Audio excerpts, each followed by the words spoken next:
Ivy and Gecko acknowledges the traditional owners of country throughout Australia, and we pay our respects to elders past, present and future. Welcome to Hearts and Minds. Our podcast episodes feature conversations with highly accomplished mining executives and board directors. We'll explore critical themes relating to leadership impact, staff engagement and culture development. So tune in, enjoy the conversations and prepare to be inspired. I'm Alana Bray-White, the Managing Director of Ivy and Gecko, and this is our podcast, Hearts and Minds. I was brought up with a very strong mother, very strong grandmother, and the mantra was, there is nothing you cannot do if you set your mind to it. And that's what I've done all my life. I've taken opportunities as they have been presented. Wayne told me his best board meetings are at the beach. Does he invite you to go surfing with him for bonding purposes? He's only done that once when he's been on holidays. Otherwise, he's in the office. Joining us today on Hearts and Minds is the Honourable Cheryl Edwards AO. Cheryl is a highly credentialed and experienced company director and chair, a solicitor by profession and a former minister in the Richard Court government. She has extensive experience and knowledge of Western Australia's legal and regulatory framework relating to mining projects, environmental, native title, heritage and land access. During her political career, Cheryl held key positions including WA Attorney General, Minister for the Environment and Minister for Labour Relations. She currently serves as the chairman of West Gold Resources, Pacific Energy, Red Hawk Mining and New Hera Limited. What a delight it is to have Cheryl in our studio today. She tells an inspiring story of ambition, resilience and seizing opportunities when they present. Born in Perth as the eldest of 3 daughters to a carpenter and an office tea lady, Cheryl left school at the age of 15. Through her intelligence and perseverance, she has risen to become one of the most respected leaders in both political and corporate arenas, earning admiration for her powerful presence and unwavering determination. I'll remember this conversation for a long time. I hope you enjoy it too. Cheryl, we're so pleased for you to drop by the studio today. Thank you. Thanks very much for having me. Oh, you're very welcome. I was talking to my somewhat politically correct wife yesterday, and I mentioned that I'd be having a conversation with Cheryl Edwards, the chairman of West Gold. She said, whatever you do, don't call her chairman. It's Madam Chair or chairperson. So, Okay, what's the I'm protocol? very happy to be called chairman. Chairman, okay. There's no shortage of lawyers on mining company boards. Some would say there's too many. But I think I'm correct in saying you're the only former Attorney General, state or federal, to have ever chaired a mining company. I would say that would be correct There you because go. I know all the female attorneys general around Australia, Yeah. and no, I'm the only one. How many would there be, former Attorney 4. Generals? 4. Who were the others? So there was obviously the federal government, Yes. then Victorian, Yeah. and me, Yeah. and I can't remember the fourth. Were you the first? No, Victoria was by 3 months. There you go. Almost got the Guinness Book of Records, but not quite. Cheryl, this podcast is all about sharing insights and experiences with board directors from mining companies and executives with a view to learning about their leadership approach and how that has impacted staff engagement and culture development within the business. And the hope is, of course, that people listening to this podcast or watching it on YouTube might be able to pick up some gems and apply some of the insights to their own behaviours so they become more effective in leading teams. But before we delve into that, let's, if I may, have a look at your background. What can you tell us about your early years? Where did you grow up and what was it like at the time? Okay, so I am a born and bred West Australian. Yeah. Chewett Hill was where we had our first home. Yes. Mum and Dad was a carpenter. Mum was a tea lady. I don't think you find many of them anymore. No. And I'm the eldest of 3 girls. Yep. We had a fabulous life. Not a lot of money, around, in those early years, but we had a great upbringing. Yeah. I was brought up around that area, and it's fairly close to, Channel 7 was there, wasn't it? In Yokine, yes. Yeah, that's right, and Fat Cat and yes. Percy Penguin and my childhood sort of memories.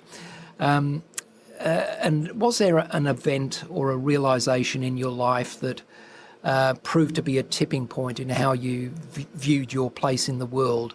Did you always want to pursue a legal career initially?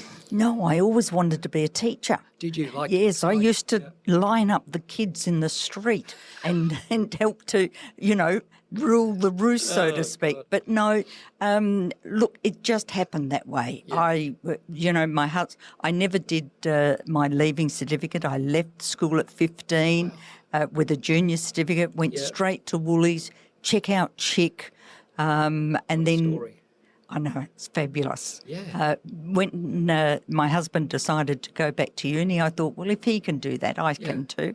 Yeah. And so that's when I went there and decided I wanted to do law. Yeah. So I find that quite inspiring, that story. You don't often hear it evolve that way, so good on you. What qualification did your husband get? He got a university degree as well. He was a public servant. And I think the issue was I was brought up with a very strong mother, very strong grandmother, and the mantra was there is nothing you cannot do if you set your mind to it. And that's what I've done all my life. I've taken opportunities as they have been presented. So one of three girls, one of three siblings. The eldest. Yeah. You remind me a little bit of the Gaines sisters, Elizabeth, Jo, and the third one escapes me. But really strong women who, really took advantage of their talents and worked very hard. When you're not concentrating on your work, Cheryl, I know you're on several boards, what do you do to relax? I read. Yes. I'm a really, really strong reader. Yeah. Only fiction. Really? Because I read enough non-fiction in respect to my jobs. And so, I have James Patterson. Yeah. So I always stick usually with crime. Yeah. Linda LaPlanta. Just all the good basic ones. I don't read a lot of fiction, but whenever I do, and it's usually in September of every year, I buy Lee Child's latest Jack Reacher novel. Oh, absolutely. You like? Absolutely. I've read all of his. Wow. I must admit, I rarely do read fiction. I'm more of a biography person, a business book. And in recent years, I've really got into podcasts. So on my daily walk in the morning, I listen to a variety of podcasts as part of my education and just to psychologically lift me as my start to the day. Well, after this episode, I may get into podcasts too. Hearts and minds, remember that one.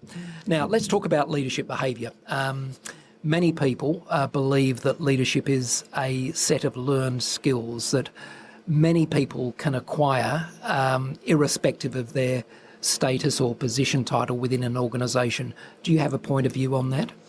I do. I think it's, yes, obviously there's learned behaviours and you learn through experience, etc. Yep. But you've also got to have an instinct. You have to have that special something, and I don't know what it is, that actually allows you to navigate whether it's critical incidences, bringing teams together, whatever. It's instinctive. Yeah, it's interesting you say that. You don't necessarily need to be charismatic, though, do you, to be an effective leader? That's my observation, at least, because I've met many very good leaders of people who are not song and dance men. They are almost quiet and reserved, but nonetheless they earn a lot of respect from people because of the trust relationship they build. Yeah, I think you'd have to ask others about that of me. I've always said, look, I may be short in stature, but you can always hear me. You'll always know what I'm thinking along the way. Yeah. But I try very hard to make sure that everybody around a board table has a chance of speaking, that they can actually contribute in their own way. Yeah, yeah.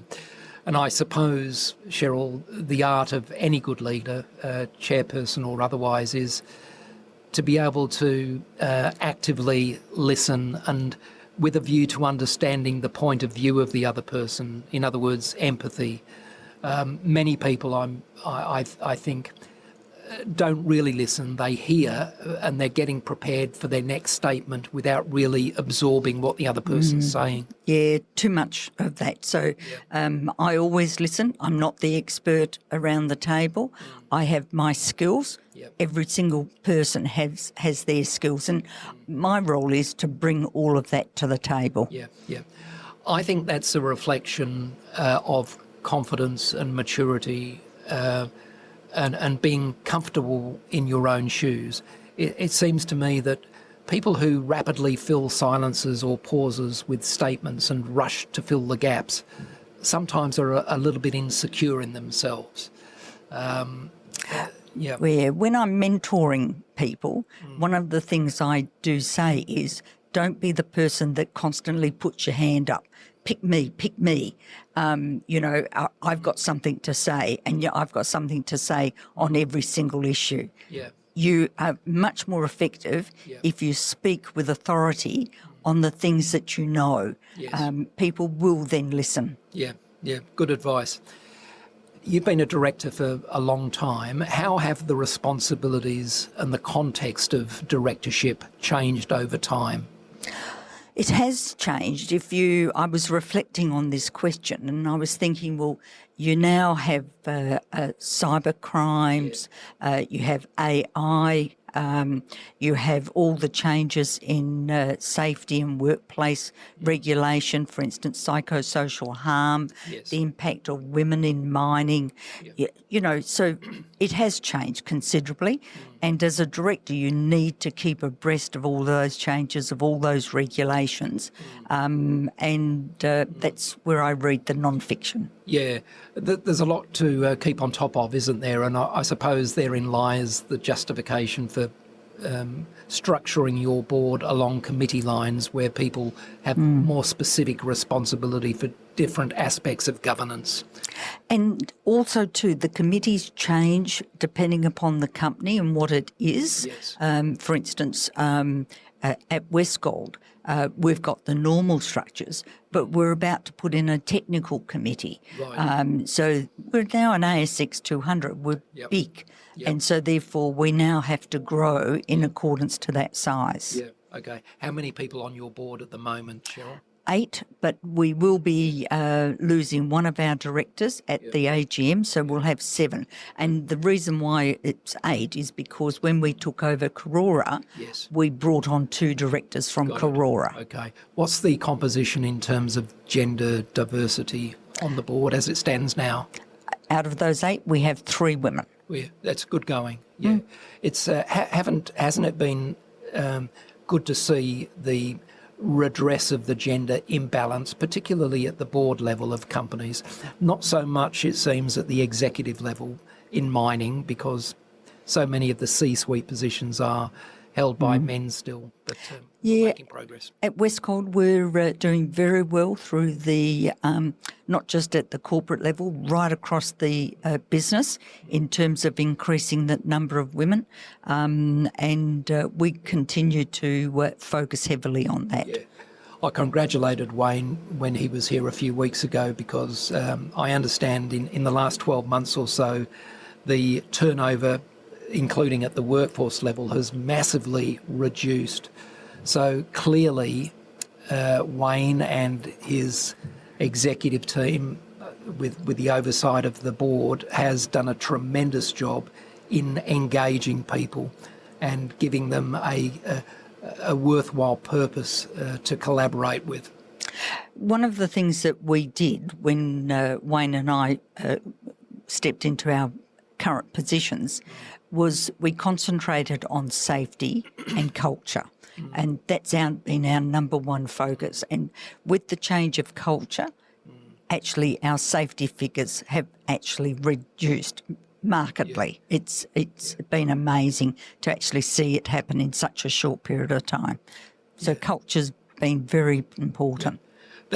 Culture's close to my heart. Leadership drives culture development and the modelling of appropriate behaviours because people observe, don't they? They listen to their leadership and to some extent emulate what they're seeing and hearing. What are the other factors that contribute towards the development of a healthy culture within a business like yours? Respect, I think, is first and foremost. Respect for yourself, respect for others. Everybody has a part to play, and that then, if you've got a level of respect, that counters the bad behaviours that you might otherwise observe. Communication. Very, very strong. So openness, transparent. So those are the things that if you have that in your company, the culture just follows. Are you willing to share a failure that you've learned from and as a result become a more effective leader? I've never had any failures. I mean, really, Dave. Don't believe you. But there comes problems. From time to time, so it's about learning from those problems. You can never go back. You draw a line in the sand, and you keep moving forward. There've been some problems in each of the companies that I tend to target those that have issues. With Westgold, it was culture and safety. And we've turned that around. Certainly now, have. we just want to grow. Yeah. Good on you. When we think about leadership, we can think at the board level, the governance level. We can think at the executive, hands-on, operational level. Does the qualities of leadership manifest differently at the board level compared to the executive level, or is leadership leadership? Leadership is leadership, and it's the same qualities as I've just been saying. Respect, transparency, good communication. They around the board table, at the executive level, down in the mine. Yeah. You're not a technical person, Cheryl, in terms of being an engineer or a geologist or a mining professional. So I'm interested to hear how you as a chairperson manage your board dynamic, because there are quite a few technically trained people on the board. So how do you manage the board dynamic and also your relationship with the CEO, which in your case happens to be a member of the board as well? Yeah. So let's deal with Wayne first as the CEO and the chair. We've got a very good working relationship. We talk several times in a week, and if needed, then we'll talk several times in a day. So that just makes sure that there's a flow of information that's going back and forth. In terms of, I forgot the first bit. So how do you manage the board dynamic in terms of encouraging everyone to make a useful contribution? I make sure I go round the table. Okay. So from left to right, right to left, whatever, everybody gets an opportunity. Yeah. And then if they still want to have make another comment or have a say following on from other discussions, I make sure that they have that. Yeah. Nobody is stopped from having a contribution around the table. Wayne told me his best board meetings are at the beach. Does he invite you to go surfing with him for bonding purposes? He's only done that once when he's been on holidays. Otherwise, he's in the office. He's a cheeky CEO, that one. We did some research 12 months or so ago, Cheryl, and it forms the basis of a book that we produced, Smart Value. We analysed mid-tier companies. We selected about 50, in fact, so quite wide-ranging in terms of size, but not very small companies, but not the big internationals either. We looked at the executives within those companies, and we asked them a range of questions, including what do you value in a prospective employer when it comes time for you to look for a new opportunity. And they ranked the various things that are important to them. Separate to that, we interviewed a number of board directors and CEOs of companies, and we said to them, what do you think your company offers of value to senior people? Our suspicion was we might get sort of different responses. There might be a misalignment between what companies think they're offering and what candidates at the senior level think they're getting. And there was. So I'll be interested in your take on this. Do you think companies generally, and maybe Westgold specifically, does a very good job of pitching its value proposition to key managers and executives? And what is the proposition that you're offering them? The opportunity to grow in their job, the opportunity to do their job safely. Yes. And we're actually seeing that in terms of some of our former employees coming back to work with us. So we're just quite open and transparent about what it is that we do and what we offer. Not everybody wants to grow and have the opportunity for promotion. Yes. We make sure they're also supported because we want good long-term staff to be there. Yeah. And some of the things that candidates say to me is, David, can you provide me with some evidence about this company's progress towards decarbonisation? In other words, they appear to be genuinely interested in knowing that the company is doing the right thing by the environment and by the planet, and also in terms of social impact, Indigenous Australian sort of respect for culture and legacy and so on. And I've dug into Westgold, and you certainly are doing a good job in those aspects of ESG as well. Wayne's not going anywhere in a hurry, I'm sure, because he's doing a very good job. But when it comes time for you to look to appoint a new CEO, what are the most informing questions that you should be asking a CEO to know whether he's the right or she is the right person? It's a good question. So the CEO has to be able to manage staff.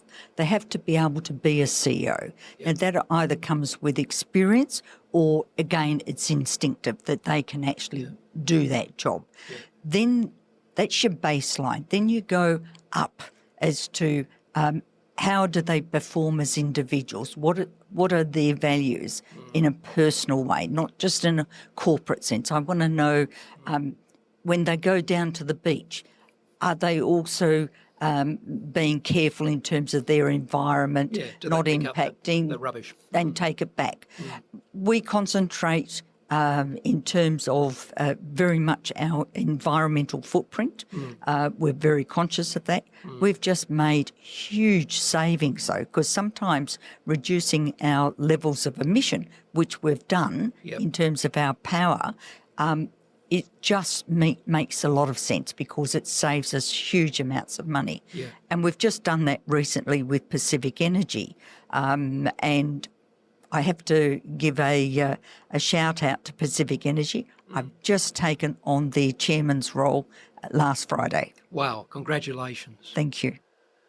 And now we take a short break to acknowledge our sponsors. This episode is brought to you by Halo Civil Engineering. Halo is a multidiscipline civil contractor that specialises in the delivery of complex civil projects across defence, infrastructure, energy and resources.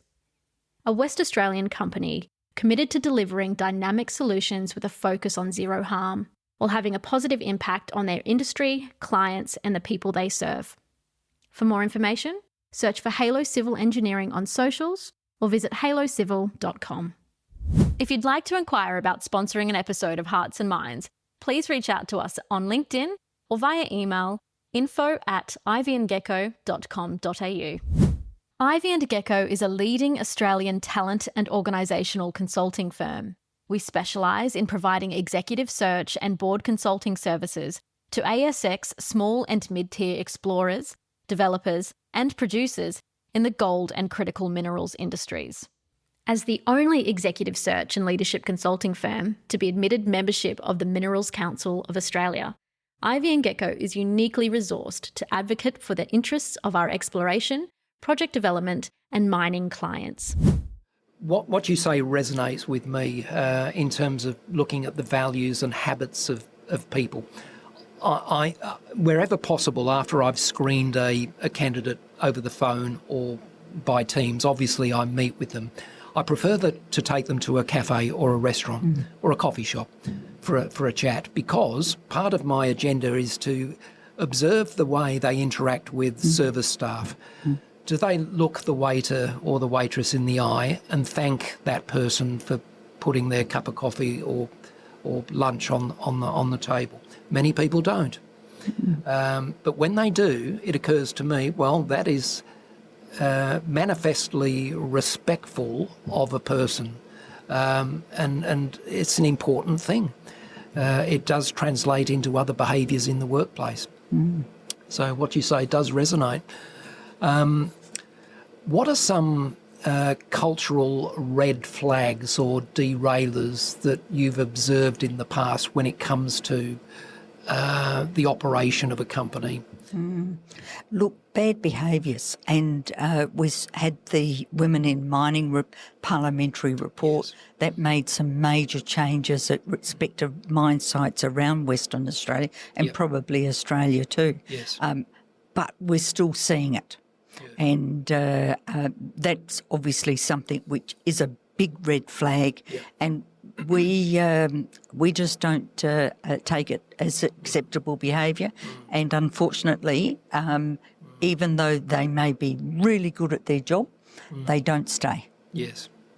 Yeah, that's right. You can't tolerate brilliant people in jobs if their values are not there, and if less than expected. Yep. Should a company's reward system reflect an individual's support for or compliance with values or culture? If so, how should the reward system reflect that? Well, the reward system can reflect both the personal attributes as well as the company's attributes and what they're achieving, etc. And of course, their behaviours then come within the personal contribution to the company. When we look at some of the industry challenges, Cheryl, I'm mindful of the fact that in the 90s you were WA's Attorney General and then Minister for the Environment. So clearly you have an understanding and appreciation of the state's legal and regulatory framework relating to mining projects, native title and so on. Now, fairly recently, you'd be well aware, Regis Resources had a project in New South Wales, McPhillamys, and they invested a lot of time and a lot of money into the development of that project, only to hear after a number of approvals at one level that the project could not proceed on the basis of the location of a tailings dam.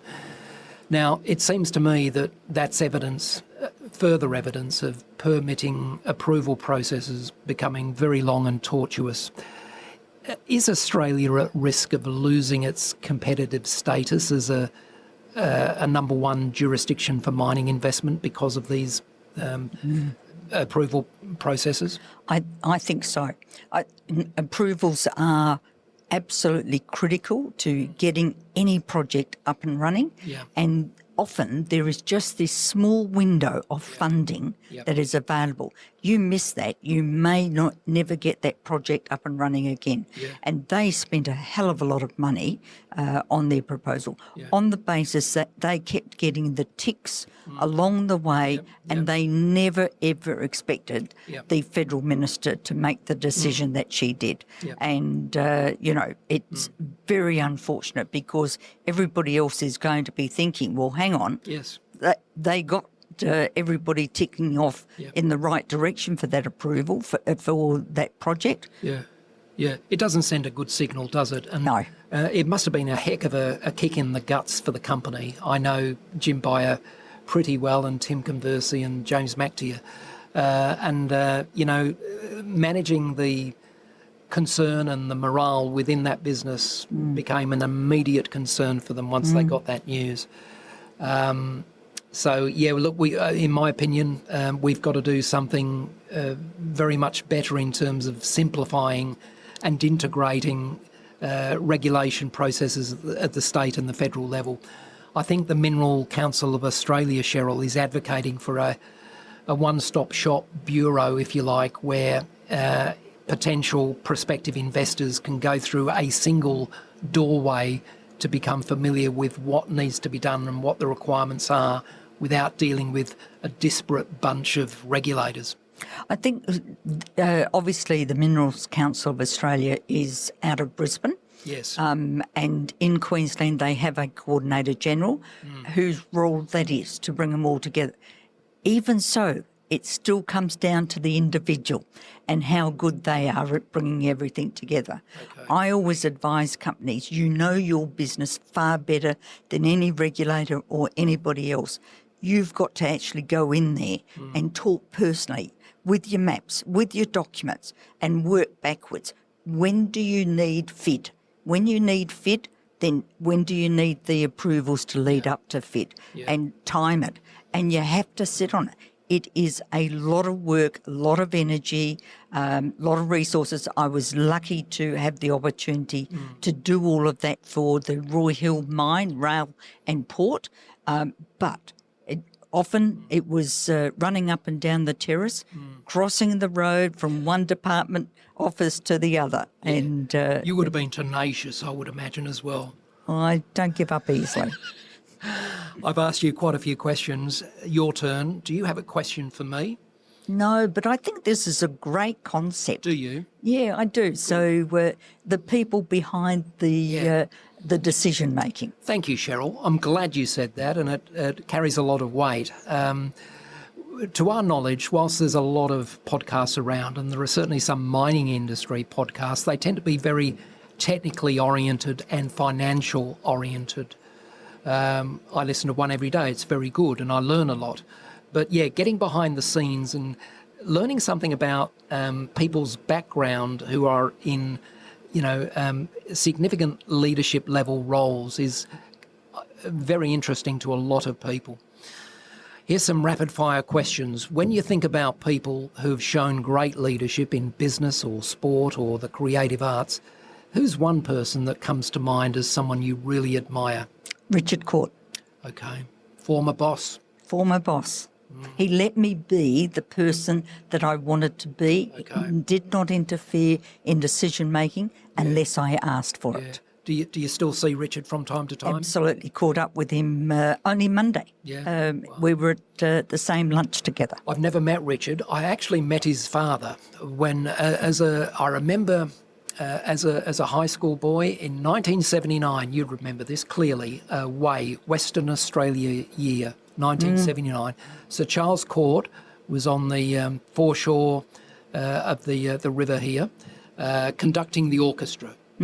I've still got. I remember the photo. I don't think I've still got it, but I remember the photo. He was such a lovely man. I actually met him and had a few words with him as a schoolboy, and he's always stuck in my mind. Such a professional, old-fashioned gentleman who clearly, led the state at a time, of course, when the mineral boom was happening, and did a great job.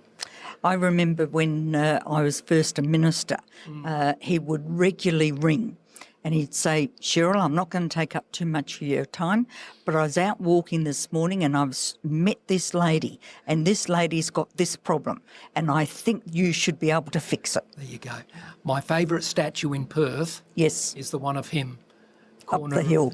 Corner of St George's Terrace and not Pier Street. No, further up, near the barracks. Beats that green thing in the middle of the Forest Chase one. The cactus. There should be more good photos of statues of people that are significant. Okay, what's the best career or business advice you've been given? There's nothing you cannot do if you set your mind to it. Wow. I've grabbed all opportunities that have ever been presented to me on that basis. Yeah. Now, you're a fiction reader, not a non-fiction reader, but what is a book that's been very valuable to you? There's not one that I can think of because non-fiction, I'm also an avid reader, and so therefore, if I'm doing something on energy, I'll get a whole stack of energy books. If I'm doing something on mining, gold, for instance, when I took over Westgold, I read a lot on the history of gold in Western Australia and then the economics of gold. So whatever's needed, I read. One book I'd recommend to you, it's on my bedside table now, is the one and only book I've read by the Henry Kissinger. It's called Leadership. I've got that one. Have you? Yes, I've read it. Yeah, it's so good. He takes, for viewers that aren't aware of it, I think he looks at 6 leaders, including Margaret Thatcher, Charles de Gaulle, I think, Lee Kuan Yew of Singapore and others. And because he knew them personally at a time when he was US Secretary of State, he was the world's #1 diplomat, he had close relationships with these people, and it's a really interesting analysis of who they are as people and their behaviour. Well, I've read all 3 of Maggie Thatcher's books as well. Lee Kuan Yew, I've got a lot of the books about Lee Kuan Yew and his family. Have you got many books on Donald Trump? I've got a couple, absolutely. I mean, he is an enigma. And so, and you know what? The price of gold went down after he was elected. And as such, then what does that say about the world? It says the world is safer with Trump. Price gold has gone down. Amazing. I admire aspects of the man. He's clearly a theatre man. He's a very clever, smart. I'm not sure about intelligent, but I'd say he's very clever and very smart and knows marketing. But I still find it very, very hard to like him. I think you're right, but I think he's got good instincts. I think one of the things that came through on this occasion was through other people talking about him and what a caring person he is. Now, we don't see that side of him, etc. And I remember when he came in first, jobs, people were being tossed out of their houses, people didn't have jobs, didn't take long bringing back industry into the US. They got back into houses, they got back into jobs, right? Gee, you're very generous towards him, Cheryl, but you know politics and what it takes to be successful. What have you changed your mind about recently? I don't. Good answer. I've never changed my mind about. Answered it that way. I don't. What's one personal quality you're very grateful you have? Resilience. Yes. I mean, I've been in politics, and so when it came to the takeover with Karora, we were hit with everything. I don't think it will become a case study, and as such, right. My years in politics led me to steady the ship. What really bores you? Doing nothing. What really excites you? Helping people. If you walked out of this studio into the year 2054, 30 years from now, what would strike you as the most significant difference in the way people live their lives compared to now? If you're looking at the young people today, they're very smart. I'm constantly surprised and full of admiration for what they think and how they go about things. And it surprises me how much focus that they place on their family as well as their job. They have actually got a better work-life balance than what we did.